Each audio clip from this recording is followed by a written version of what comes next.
Santas Perpetua y Felicidad, valientes amigas y mártires de la fe. Biografía. Cada 7 de marzo la Iglesia Universal celebra a las Santas Perpetua y Felicidad, mártires de la fe en Jesucristo, ambas nacidas en Cartago en el siglo II. Estas dos mujeres extraordinarias entregaron su vida con valor inusitado, ese que solo es posible cuando el amor y la fe son muy grandes. Las dos mujeres fueron testimonio evidente de que la confianza en Dios es capaz de producir milagros. Perpetua era una joven madre de 22 años que tenía un niñito de pocos meses. Pertenecía a una familia rica y muy estimada por toda la población, mientras estaba en prisión por petición de sus compañeros mártires, fue escribiendo el diario de todo lo que le iba sucediendo. Felicidad, en cambio, era una esclava de Perpetua. Era también muy joven y en la prisión dio a luz una niña, que después los cristianos se encargaron de criar muy bien. Las acompañaron en su martirio unos esclavos que fueron apresados junto a ellas y su catequista, el diácono Sáturo, que las había instruido en la religión y las había preparado para el bautismo. A Sáturo no lo habían apresado, pero él se presentó voluntariamente. Los antiguos documentos que narran el martirio de estas dos santas eran inmensamente estimados en la antigüedad, y San Agustín dice que se leían en las iglesias con gran provecho para los oyentes. Esos documentos narran lo siguiente. En el año 202, el emperador Severo mandó que los que siguieran siendo cristianos y no quisieran adorar a los falsos dioses tenían que morir.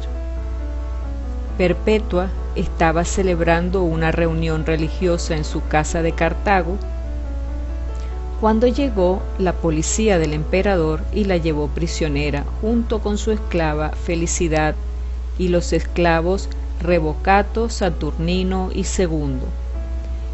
Dice Perpetua en su diario: nos echaron a la cárcel y yo quedé consternada porque nunca había estado en un sitio tan oscuro.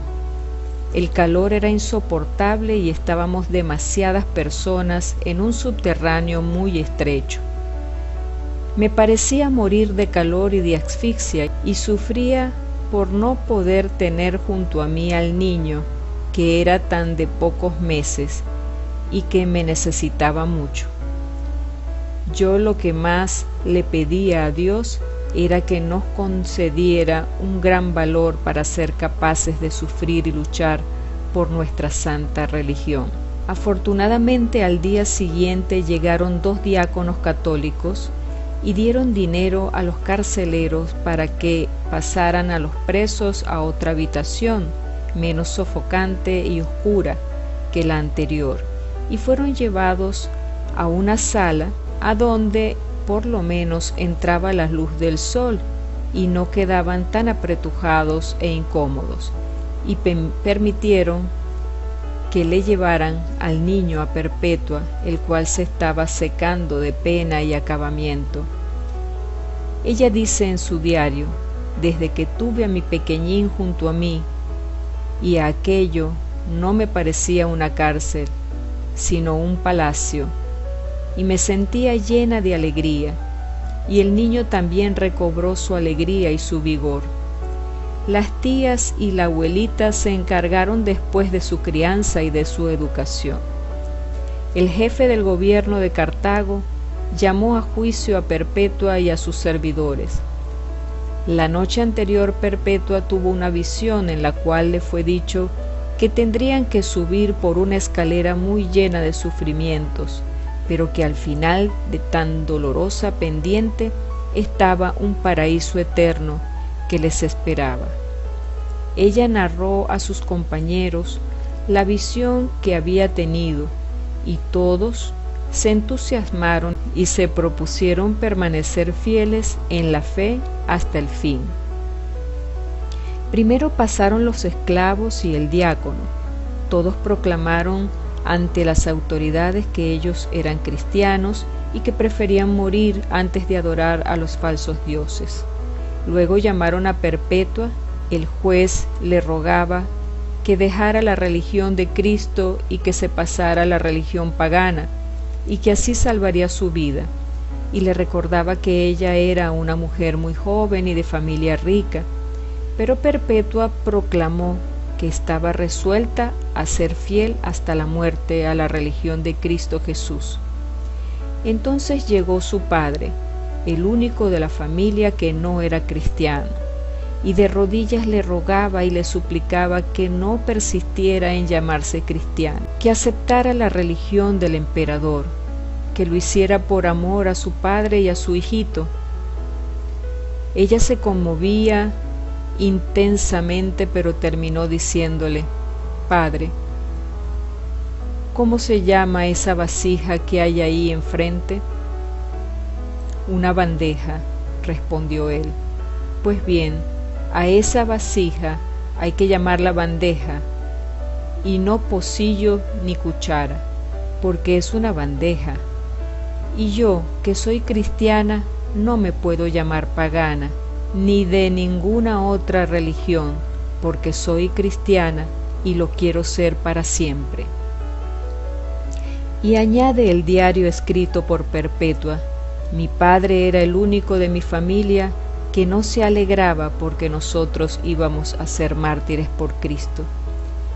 El juez decretó que los 3 hombres serían llevados al circo y allí, delante de la muchedumbre, serían destrozados por las fieras el día de la fiesta del emperador, y que las 2 mujeres serían echadas, amarradas ante una vaca furiosa para que las destrozara. Pero había un inconveniente, que Felicidad iba a ser madre, y la ley prohibía matar a la que ya iba a dar a luz, y ella sí deseaba ser martirizada por amor a Cristo. Entonces los cristianos oraron con fe, y Felicidad dio a luz a una niña linda, la cual le fue confiada a cristianas fervorosas, y así ella pudo sufrir el martirio. Un carcelero se burlaba diciéndole: «Ahora se queja por los dolores de dar a luz, y cuando le lleguen los dolores del martirio, ¿qué hará?». Ella le respondió: «Ahora soy débil porque la que sufre es mi pobre naturaleza, pero cuando llegue el martirio me acompañará la gracia de Dios, que me llenará de fortaleza».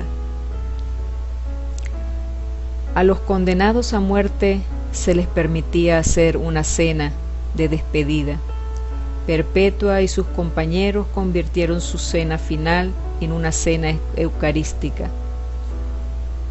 2 santos diáconos le llevaron la comunión, y después de orar y de animarse unos a otros, se abrazaron y se despidieron con el beso de la paz. Todos estaban alegremente dispuestos a entregar la vida por proclamar su fe en Jesucristo. A los esclavos los echaron a las fieras, que los destrozaron, y ellos derramaron así valientemente su sangre por nuestra religión. Antes de llevarlos a la plaza, los soldados querían que los hombres entraran vestidos de sacerdotes de los falsos dioses, y las mujeres vestidas de sacerdotisas de las diosas de los paganos.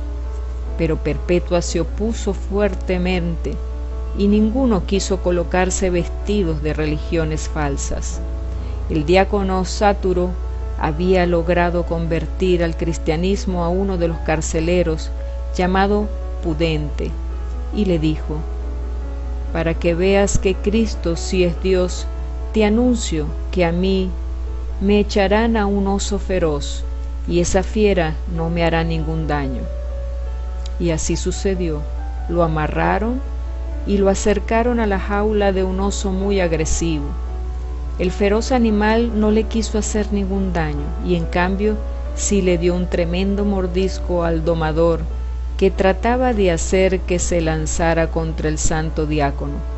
Entonces soltaron a un leopardo y éste, de una detellada, destrozó a Sáturo.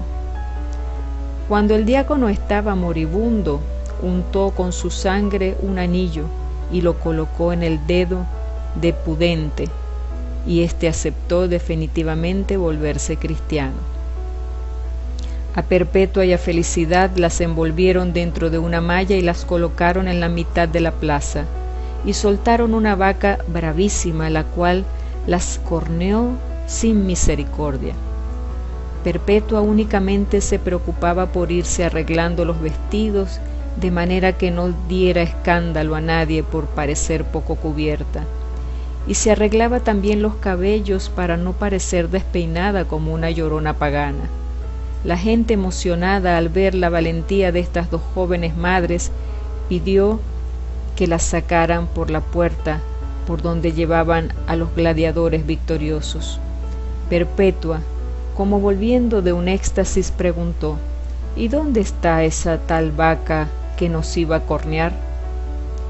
Pero luego ese pueblo cruel pidió que las volvieran a traer y que les cortaran la cabeza allí delante de todos. Al saber esta noticia, las dos jóvenes valientes se abrazaron emocionadas y volvieron a la plaza. A Felicidad le cortaron la cabeza de un machetazo, pero el verdugo, que tenía que matar a Perpetua, estaba muy nervioso y equivocó el golpe. Ella dio un grito de dolor, pero extendió bien su cabeza sobre el cepo y le indicó al verdugo con la mano el sitio preciso de su cuello donde debía darle el machetazo. Así esta mujer valerosa, hasta el último momento, demostró que si moría mártir era por su propia voluntad y con toda generosidad. El hecho se ha convertido en símbolo de valor y entrega generosa. Las santas padecieron el martirio hacia el año 202.